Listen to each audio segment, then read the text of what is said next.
Bienvenidos, criaturas de la noche, a un nuevo relato de horror. Hoy les traigo una historia que me envió un seguidor llamado Iván.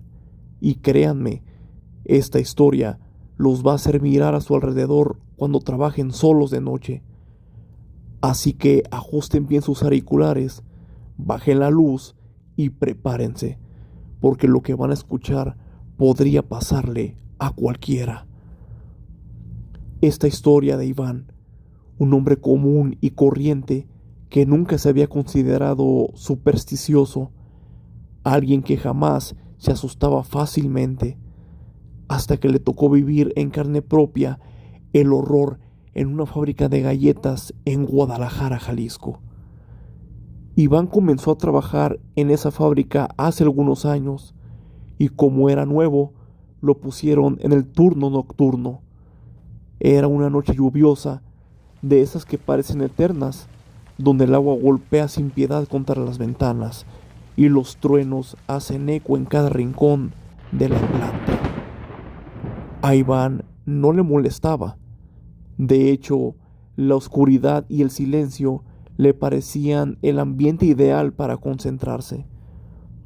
Esa noche, cuando llegó a la fábrica, el supervisor lo recibió y le informó que no podría capacitarlo, pues él tendría que salir de urgencia y quizás otro compañero podría enseñarlo.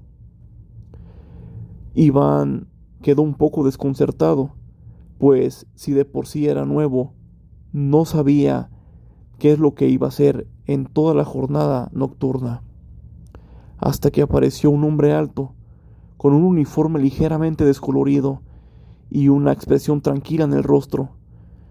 Tenía una mirada profunda, de esas que parecen ver a través de la gente.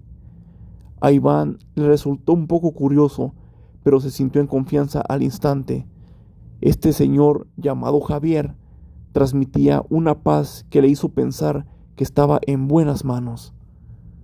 Don Javier comenzó a guiarlo con calma por cada área de la planta. Primero, le mostró el área de amasado, donde se mezclaban los ingredientes. Le explicó cada detalle, cada movimiento, como si aquella masa de galletas fuera algo sagrado.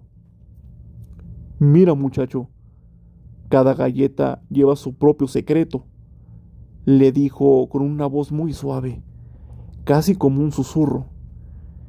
Iván escuchaba atentamente, pero había algo en la manera de hablar de don Javier que le parecía muy extraña, como si estuviera allí, pero al mismo tiempo en otro lugar.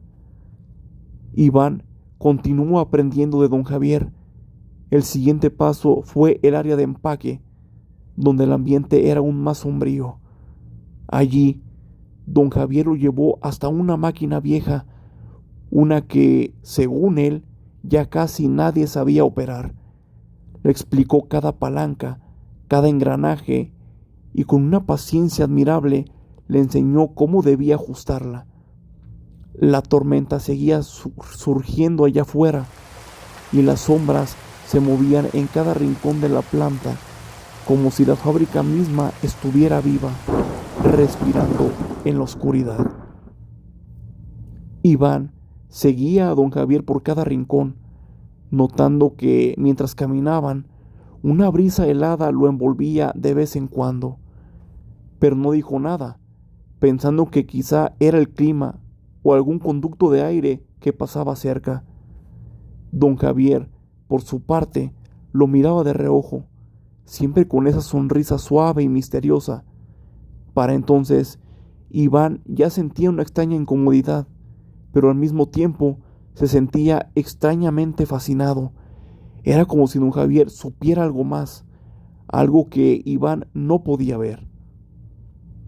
Al final de la noche, don Javier acompañó a Iván hasta la salida. Antes de despedirse, le puso una mano en el hombro y le dijo: Bienvenido al turno nocturno, Iván. Aquí, aquí tendrás tu propia historia. Iván no entendió el comentario, pero asintió agradecido por toda la ayuda. Sin embargo, Al día siguiente, cuando Iván llegó de nuevo a la planta para su siguiente turno, quiso agradecerle a don Javier en voz alta. Frente a sus compañeros, contó cómo él había sido quien le había enseñado todo y lo describió, su estatura, su voz tranquila y su uniforme antiguo. Al mencionar su nombre, Iván notó que todos sus compañeros dejaron de hablar y lo miraron con una mirada extraña, casi aterrada. Uno de ellos, pálido y con los ojos bien abiertos, le preguntó en voz baja: ¿Dijiste que te capacitó don Javier? Iván, extrañado, asintió. Sí, estuvo conmigo toda la noche.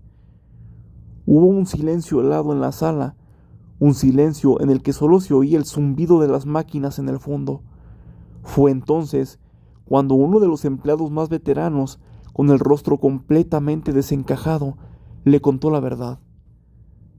Iván, don Javier murió hace 10 años, en esa misma máquina que dices que te enseñó a usar.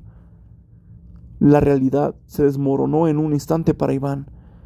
Sus compañeros le explicaron que una noche, hace 10 años, don Javier había sufrido un accidente fatal en la máquina de empaque. Sus manos quedaron atrapadas entre los engranajes y murió solo, sin que nadie pudiera ayudarlo. Desde entonces, varios trabajadores decían que su espíritu seguía rondando la planta, apareciéndose a aquellos que llegaban nuevos, enseñándoles el trabajo como lo hacía en vida. Iván se quedó paralizado, recordando cada detalle de esa noche, cada palabra que don Javier le había dicho. Se dio cuenta de que esa sonrisa calmada, esa voz profunda, no pertenecía a alguien de este mundo. Al final del turno, Iván se armó de valor y fue hasta la vieja máquina de empaque. Levantó la lona que la cubría y lo que vio lo dejó completamente helado. La base de la máquina había unas marcas de dedos, profundos arañazos grabados en el metal, como si alguien hubiera intentado, en su último intento desesperado, salvarse. Desde aquella noche, Iván no volvió a ser el mismo. Cada vez que alguien nuevo llegaba a esa planta, él observaba en silencio, esperando, como si alguien más le susurrara al oído, esperando que, de algún modo, las manos frías de don Javier volvieran a la máquina, porque a veces la fábrica sigue respirando, las sombras se siguen moviendo, y algunos dicen que aún se puede ver a don Javier rondando entre las máquinas, esperando al siguiente aprendiz. Aquí termina esta historia enviada por Iván, un seguidor más que vivió en carne propia lo que significa tener un maestro del más allá. Así que recuerden, si les toca trabajar de noche, vean bien a sus instructores, porque nunca saben quién puede estar realmente enseñándoles. Esto fue El Colmillo Negro y nos vemos en la próxima historia, si es que aún sobreviven. Buenas noches.